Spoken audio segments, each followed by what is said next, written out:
সুপ্রিয় দর্শকবৃন্দ, আসসালামু আলাইকুম। আমি ডক্টর মোহাম্মদ মুসা খান। আজকে আলোচনা করব পুরুষের ছোট লিঙ্গ বড় করার উপায় নিয়ে। আমাদের কাছে সাধারণত যে সকল পুরুষ যৌন সমস্যা নিয়ে আসে, যেমন উত্থানজনিত সমস্যার কথা বলে, ডাক্তার আগে যেভাবে আমি সেক্স করতে পারতাম বা সময়টা পেতাম, এখন দেখা যায় খুব দ্রুত বীর্যপাত হয়ে যায়, আমার বীর্যটা পাতলা হয়ে যাচ্ছে, আমার আকাঙ্ক্ষা শক্তি সেক্সের প্রতি এটা দিন দিন কমে যাচ্ছে। তো এর সাথে একটা কমন প্রবলেম থাকে যে ডাক্তার আমার পেনিস ছোট হয়ে যাচ্ছে, এবং অনেকে বলে আমার পেনিস আগে থেকেই ছোট, আবার কেউ বলে যে আমার আগে ঠিকই বড় ছিল কিন্তু এখন ছোট হয়ে যাচ্ছে। তো সেজন্য আজকে ভিডিওটি করা যে আসলে এই পেনিস এর সাইজ নিয়ে অনেকেই বিভ্রান্তির মধ্যে থাকে। অনেকেই দেখা যায় আসলে মূল কনসেপ্টটা জানে না যে আসলে একটা পুরুষের জন্য লিঙ্গ কতটুকু সাইজ হওয়া জরুরি, বা এটা দাম্পত্য জীবনে কী প্রভাব ফেলে। দর্শক, সাধারণত আমাদের দক্ষিণ এশিয়ার দেশসমূহের পেনিসের গড় মাপ হচ্ছে 5 থেকে 5.5 ইঞ্চি। এটা দেখা যায় ইউরোপে বা ভৌগোলিক অবস্থানের কারণে এক এক অঞ্চলের পুরুষের লিঙ্গ এক এক সাইজ হয়ে থাকে। আপনি ইউরোপের সাথে আমাদের দক্ষিণ এশিয়ার যে পুরুষের লিঙ্গের সাইজ এটা কখনই এক হবে না, কেন ওদের যে বডি স্ট্রাকচার এবং বাংলাদেশ, ভারত, পাকিস্তান এদের যে বডি স্ট্রাকচার কখনই এক হবে না।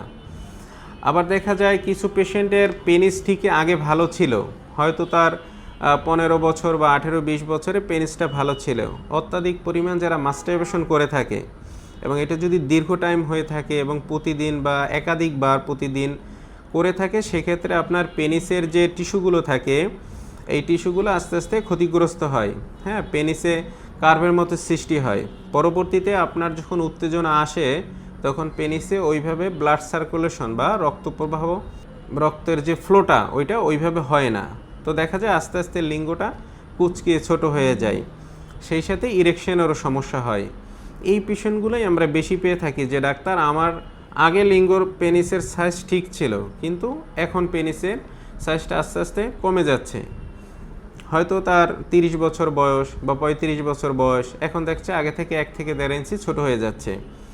আবার দেখা যায় কিছু পেশেন্ট থাকে আঘাতের ইতিহাস থাকে, হয়তো ছোটোবেলায় কোনো না কোনোভাবে হয়তো চাপ লাগছিল বা আঘাত লাগছিল, সে কারণে আপনার লিঙ্গ ছোট হয়ে যেতে পারে। এছাড়া কিছু ওষুধের পার্শ্ব প্রতিক্রিয়ার কারণেও আপনার লিঙ্গ ছোট হয়ে যেতে পারে। দেখা যায় অনেকেই বিভিন্ন ধরনের অ্যান্টিবায়োটিক বা যৌন উত্তেজনাকর ভায়াগ্রা টাইপের মেডিসিন, এগুলো যদি আপনি দীর্ঘদিন ব্যবহার করেন সেক্ষেত্রে আপনার পেনিস ছোট হয়ে আসতে পারে। তো এই যে ছোট পেনিস এটা বড় করার আসলে কি উপায় রয়েছে? এটা হোমিওপ্যাথিতে খুব ভালো চিকিৎসা রয়েছে। যদি কোনো কারণে আপনার পেনিস ছোট হয়ে থাকে সেক্ষেত্রে আপনার পেনিস এটা আগের থেকে স্বাভাবিক অবস্থায় ফিরিয়ে নেওয়া সম্ভব।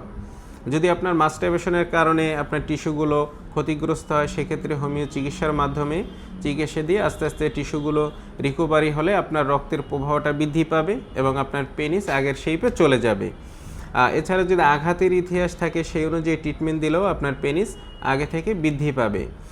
আবার দেখা যায় অনেকে বিভিন্ন ধরনের হার্বাল তৈল ইউজ করে, মালিশ ইউজ করে, এগুলো আপনি যদি ব্যবহার করেন সেক্ষেত্রে আপনার পেনিসে ইনফেকশন তৈরি হতে পারে, এ থেকে আপনার পেনিস ছোট হয়ে যেতে পারে।